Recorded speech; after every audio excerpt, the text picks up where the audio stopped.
Hola, esto es una clase de lengua 1 distancia que creo que va a ser la última de esta serie de poesía del Renacimiento en la que voy a hablar de la poesía mística. Estamos en la segunda mitad del siglo XVI, donde la poesía española lírica va a destacar por la poesía de temática religiosa, por el tema religioso, debido a las circunstancias de la Contrarreforma. La Contrarreforma era este movimiento artístico e ideológico para oponerse a la reforma luterana que se estaba dando en toda Europa. Después de haber visto la poesía ascética representada por Fray Luis de León, vamos a hablar de la poesía mística. La poesía mística ya no es meramente una poesía de acercamiento a Dios como la poesía ascética, sino directamente que pretende expresar la unión con Dios, ¿no? Esto es algo propio de los místicos, que era pues unos monjes o religiosos, ¿no? que tenían tan desarrollado el sentido religioso, la fe, los sentimientos hacia Dios que decían o divulgaban que podían hasta encontrarse con él, ¿no? Con Dios. Bueno, y en esta experiencia mística, pues en ella ha habido poetas como estos dos que vamos a mencionar, que expresan su experiencia de unión con Dios. Bueno, pues vamos con Santa Teresa. Santa Teresa de Jesús se llamaba Teresa de Cepeda y Ahumada, que es, digamos, la primera representante de la literatura mística. Es más conocida por su obra en prosa, en la que describe su experiencia de unión con Dios, y su estilo sencillo y humilde no oculta una personalidad que era fuerte, emprendedora, ¿no? Santa Teresa es una reformista de la vida conventual, monástica, de las monjas de su época, de la segunda mitad del XVI. Y bueno, así para sintetizar, vamos a hablar de su villancico, de este pequeño poema lírico, Muero porque no muero. Recordemos que Santa Teresa escribió sobre todo prosa, o sea, es más conocida, o fue más en su época sobre todo más conocida por su obra en prosa, pero a nosotros precisamente nos interesa más la lírica, porque es algo original, bien compuesto, estaba magníficamente hecho. Entonces, este pequeño poema, este villancico tan bonito, pues va a ser quizá lo que nosotros en nuestra época conocemos más sobre ella, más que su obra, digamos, ensayística o divulgativa en prosa de religión de su época. Bueno, pues este poema se titula Muero porque no muero o vivo sin vivir en mí, que son los versos más famosos. Parece ser que fue compuesto en estos años, entre 1572 y 1577. Y dice así, voy a leerlo porque no es nada largo, entonces lo podemos leer entero. Y luego comentamos la parte que por lo menos a mí me llama más la atención y que vamos a mencionar después. Vivo sin vivir en mí, y tan alta vida espero que muero porque no muero. Vivo ya fuera de mí después que muero de amor, porque vivo en el Señor que me quiso para sí. Cuando el corazón le di, puso en mí este letrero, que muero porque no muero. Esta divina unión y el amor con que yo vivo hace a mi Dios mi cautivo y libre mi corazón, y causa en mí tal pasión ver a mi Dios prisionero, que muero porque no muero. ¡Ay, qué larga es esta vida! ¡Qué duros estos destierros, esta cárcel y estos hierros en que está el alma metida! Solo esperar la salida me causa un dolor tan fiero que muero porque no muero. Acaba ya de dejarme, vida, no me seas molesta, porque muriendo, ¿qué resta sino vivir y gozarme? No dejes de consolarme, muerte, que ansí te requiero, que muero porque no muero. Bueno, pues este poema pues casi se podría sintetizar en el tema de deseo de la muerte, de deseo de la llegada de la muerte, ¿no? Una especie para vivir con Dios o para vivir mejor, de alguna manera. Y esto, que parece una paradoja, que muero, que porque no muero, pues o vivo sin vivir en mí, ¿no? Estas paradojas, pues como todas las paradojas, en el fondo tienen algún sentido. Es algo, una paradoja es algo que aparentemente no tiene sentido, pero buscándolo de alguna manera se le encuentra ese sentido, ¿no? Bueno, entonces, vivo sin vivir en mí. Aquí tenemos el políptoton típico, ¿no? Aquí ya no puedo escribir porque esto es una página web, entonces os ahorro mis explicaciones escritas con letra apretujada. Bueno, vivo sin vivir en mí, está jugando con la palabra vivir, ¿no? Vivo sin vivir en mí, ¿no? Entonces, ¿qué pasa? Pues que está viviendo en otro. Aquí ya está, esto es una expresión de amor, lo de vivir en el otro, ¿no? Como cuando uno parece que no se acuerda de su propia vida porque tiene en mente o en el corazón, incluso si nos ponemos líricos, a la otra persona. Vivo sin vivir en mí. Y tan alta vida espero que muero porque no muero. Entonces, está esperando una vida mucho mejor y por eso dice que muere, pero muere dando esta proposición causal, ¿no? Que dice que muero porque no muero. O sea, y aquí es donde está la mayor paradoja, ¿no? Bueno, por supuesto, esto está lleno de antítesis, ¿no? Porque tenemos vivo y muero, ¿no? Tenemos una oposición o contraste, una antítesis entre vivir y morir, y la paradoja de muero porque no muero, y luego otros recursos, como por ejemplo el políptoton, vivo sin vivir. Vivo, aquí tenemos una pequeña anáfora, ¿no? De cómo comienzan igual estas dos estrofas, que por cierto, vamos a ver la métrica, son octosílabos, como todo, aquí está imitando el estilo popular de las canciones, de los romances, de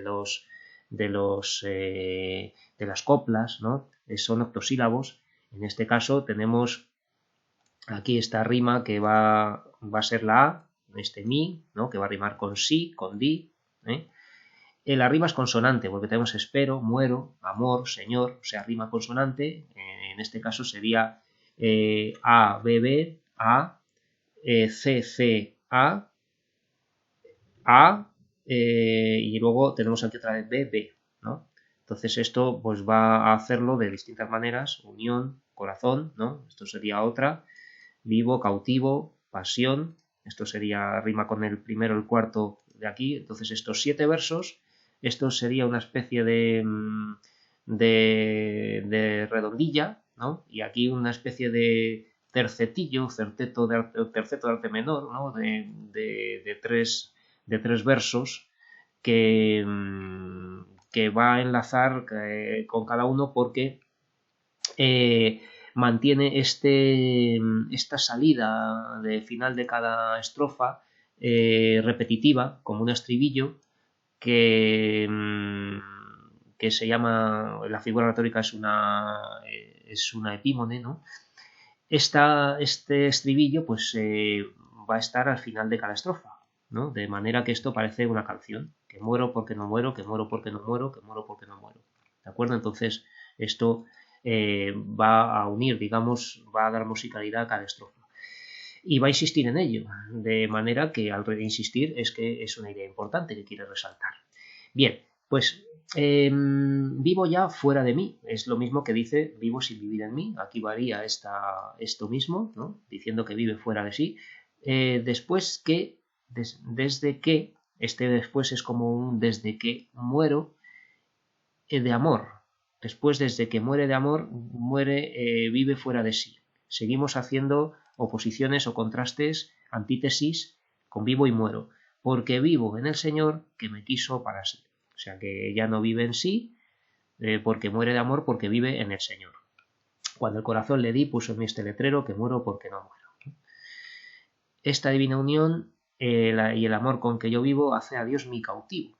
Y aquí tenemos esto que llama mucho la atención de literatura mística, porque los místicos cometen la osadía, se atreven, ¿no? Y esto generó controversia en su época, pero que al final se asumió, digamos, como algo bello y algo muy religioso, de tratar a Dios como un amante, tratar a Dios como una persona, como un amante que se pudiera querer y que se pudiera, bueno, pues se puede decir de Dios cosas físicas, ¿no? Como que a Dios se le abraza, se le estrecha, se le toca, se le acaricia de alguna manera, ¿no? Y eso es algo bastante, yo casi diría herético, ¿no? ¿Cómo vas a decir que tú estás tocando o abrazando a Dios o que... Pero bueno, esto es el misticismo, esto es literatura mística, poesía mística, donde se está expresando con términos amorosos un amor que en este caso no es a una persona sino a Dios, ¿no? Hace a Dios mi cautivo y libre mi corazón. Fijaos que aquí seguimos haciendo oposiciones o contrastes, aquí haciendo esta antítesis entre cautivo y libre, ¿no? Dios es su cautivo porque es su amado, ¿no? Y de esa manera ella va a sentir libre su corazón, Santa Teresa, ¿no? Y causa en mí tal pasión ver a mi Dios prisionero que muero porque no muero, ¿no? Bien, entonces pues eso, seguimos con muchas oposiciones, contrastes, cautivo, libre, ¿no? Y sigue repitiendo más o menos lo mismo. ¡Ay, qué larga es esta vida! ¡Qué duros estos destierros! Esta cárcel y estos hierros en que está mi alma metida. Entonces aquí está haciendo alusión al tópico de la oposición y vínculo y digamos mala relación entre cuerpo y alma, ¿no? Como está diciendo que esta cárcel es su cuerpo, ¿no? Esta cárcel y estos hierros, esta cárcel es se dice que el cuerpo es la prisión del alma, ¿no? Se solía decir en esta época que todavía hereda un poco esta idea medieval de que la vida en la tierra es un tránsito para la vida verdadera, que es la que hay después de la muerte, ¿no? La vida que más importa. Entonces, hay que duros estos destierros, esta cárcel y estos hierros en que el alma está metida, está queriendo decir que qué duro es vivir en la vida terrenal, ¿no? Por así decir, porque lo que ella espera es la salida que me causa un dolor tan fiero, ¿no? Que muero porque no muero. Solo esperar la salida me causa un dolor tan fiero que muero porque no muero. Quiere decir que estar esperando es un dolor para ella. Estar esperando, y esto de la salida es la muerte. Solo esperar la salida me causa un dolor tan fiero que muero porque no muero. Entonces dice, claro, que muero, aquí es una metáfora verbal, ¿no? De que sufro, porque realmente no está muriendo, sino que se está desesperando porque no muere. En la lectura religiosa que estamos haciendo, porque ahora voy a decir otra que quizá os vaya a sorprender. Suelo esperar la salida, el final, la muerte, ¿no? Metáfora, me causa un dolor tan fiero que muero porque no muero. Acaba ya de dejarme vida, ¿no? Está aquí haciendo una apóstrofe, está llamando a la vida, personificándola, ¿no? Con una personificación, acaba ya de dejarme vida. No me seas molesta, porque muriendo, ¿qué resta sino vivir y gozarme? O sea, dice que muriendo va a vivir y va a gozar. ¿De acuerdo? Entonces, esta expresión es, bueno, si lo leemos en sentido literal, es un masoquismo total, ¿no? Que diciendo, bueno, si voy a morir para disfrutar más. Pues eso es de locos, ¿no? Aquí, bueno, como esto es algo religioso y se supone que hay una vida plena de encuentro con Dios después de la muerte, pues esto pues es literatura mística, claro, que diciendo que muriendo va a gozar y vivir en la vida eterna, se supone, ¿no? ¿Qué resta? Sino muriendo, ¿qué queda? ¿Qué queda? Sino vivir y gozarme. Una pregunta retórica para ella, ¿no? No dejes de consolarme, muerte. Ahora está hablando con la muerte, aquí está hablando con la vida, aquí está hablando con la muerte, tenemos antítesis y en todo caso personificación también, porque está hablando con términos abstractos. No dejes de consolarme, muerte, que así te requiero, que muero porque no muero. Está requiriendo la muerte. Bueno, pues esto es la lectura religiosa donde está hablando con la vida y la muerte porque espera la muerte, porque se supone que después de la muerte está la vida verdadera y la de encuentro con su amante, que es Dios, que lo tiene en su corazón, ¿no?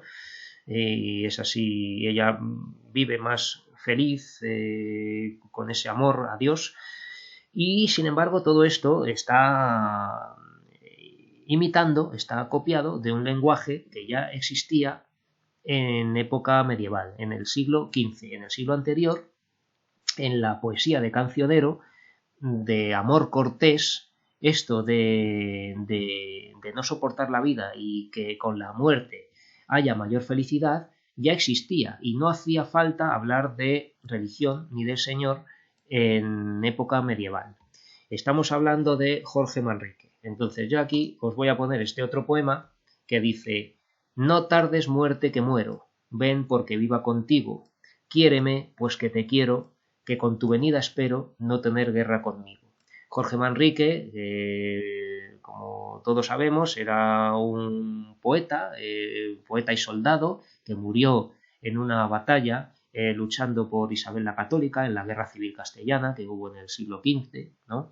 Entonces, este caballero, Jorge Manrique, este noble que era un gran escritor y un gran poeta, también se distinguía por poemas de amor cortés. El amor, poemas de amor que se recitaban en voz alta o se cantaban en la corte y que tenían muchas veces alguna alusión a alguna mujer que muchas veces estaba casada, ¿no? Porque este amor era algo bastante íntimo, algo bastante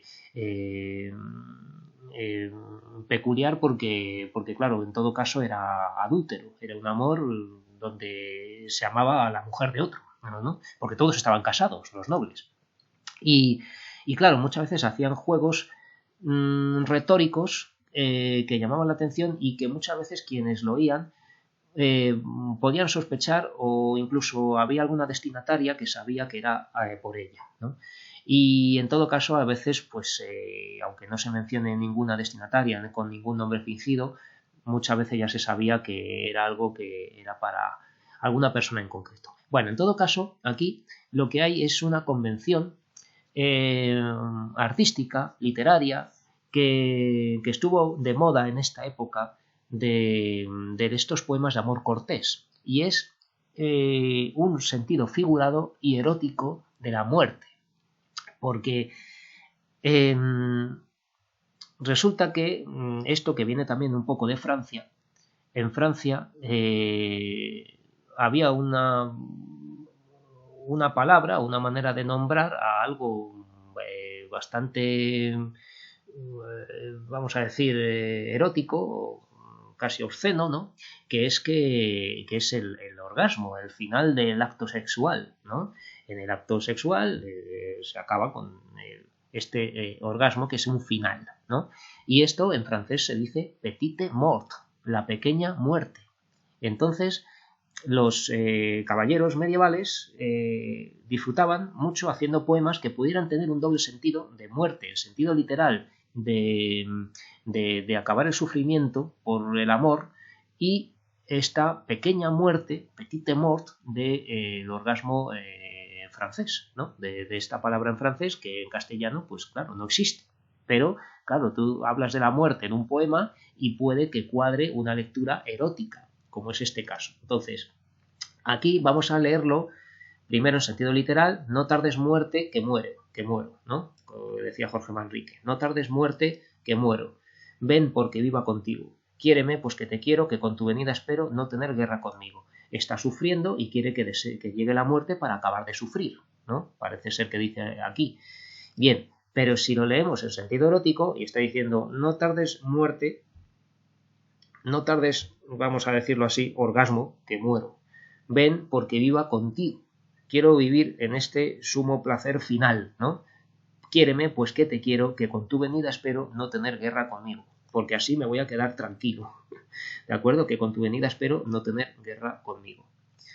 Si por si acaso os dice, remedio de alegre vida no lo hay por ningún medio, porque mi grave herida es de tal parte venida que eres tú sola remedio, ¿no? La muerte eres tú, muerte, únicamente el remedio de mi grave herida, de mi gran sufrimiento, de todo esto que está pasando, que podríamos pensar de una manera humorística y erótica de un acto sexual, pues eso es la muerte, ¿no? Para él. Ven aquí, pues ya que muero, búscame, pues que te sigo, quiéreme, pues que te quiero, que con tu venida espero no tener vida conmigo, ¿no?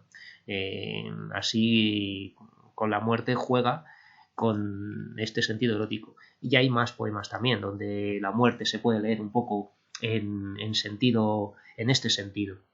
Entonces, cuando Santa Teresa está hablando de vivo sin vivir en mí, ¿no? Y tan alta vida espero, que muero porque no muero, está recordando, está retomando el mismo código del lenguaje que existía en el amor cortés de los poetas de cancionero medievales, como Jorge Manrique, ¿eh? Entonces, aquí lo ha puesto en sentido religioso, pero claro, uno que lea esto solamente lo que va a hacer es que le va a sonar en la cabeza, le va a resonar la poesía de cancionero de amor cortés medieval, que luego lo va a enfocar a religión, ¿no? Pero fijaos que aquí dice, vivo sin vivir en mí, tan alta vida espero, ¿no? Una alta vida como, pues eso, de elevación y de llegar al clímax, ¿no? De tan alta vida espero llegar al clímax, ¿eh? Que muero porque no muero, ¿no? Que muero porque no copulo, podría decir aquí, ¿eh? Esta estrofa se podría cantar en una corte medieval entre caballeros y damas y se partirían de risa todos, porque sabrían que todo esto tiene que ver con esta petite mort, ¿no? La pequeña muerte. Vivo sin vivir en mí y tan alta vida espero, ¿no? Tan alto clímax espero que muero porque no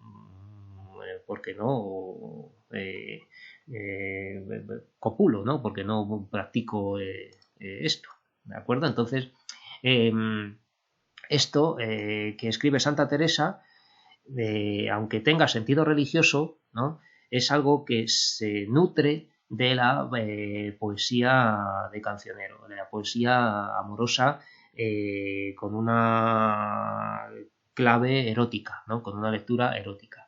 Y es que esto del erotismo, como vamos a ver ahora en San Juan de la Cruz, va a estar también muy presente en toda la literatura mística. El misticismo va a utilizar lenguaje erótico, va a utilizar lenguaje ya practicado en épocas anteriores de poesía amorosa y erótica incluso, para,